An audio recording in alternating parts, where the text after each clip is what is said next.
السلام علیکم گائز، محرم الحرام ہے اور حضرت امام حسن اور حضرت امام حسین کا ذکر نہ ہو یہ ہو نہیں سکتا۔ ایک بہت ہی خوبصورت واقعہ ہے حضرت امام حسن اور حضرت امام حسین کا، پلیز اس کو ضرور سنیے گا اور سکپ نہ کیجیے گا۔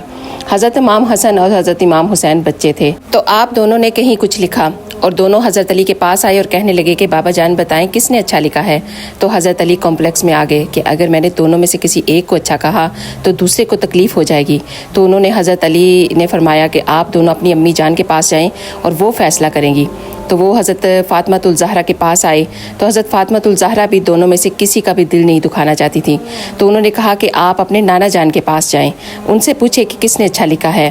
تو آپ دونوں آپ صلی اللہ علیہ وسلم کے پاس آئے اور وہی پوچھا تو حضور صلی اللہ علیہ وسلم نے ارشاد فرمایا اس کا فیصلہ جبرائیل کریں گے۔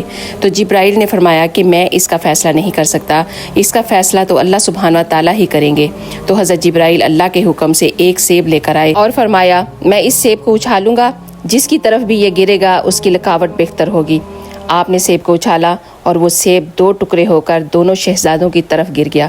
سبحان اللہ، کیا خوبصورت واقعہ ہے۔ پلیز بالکل سکپ مت کیجیے گا، ایک دفعہ ضرور شیئر کر کے جائیے گا۔ آپ سب کا بہت بہت شکریہ، جزاک اللہ خیر۔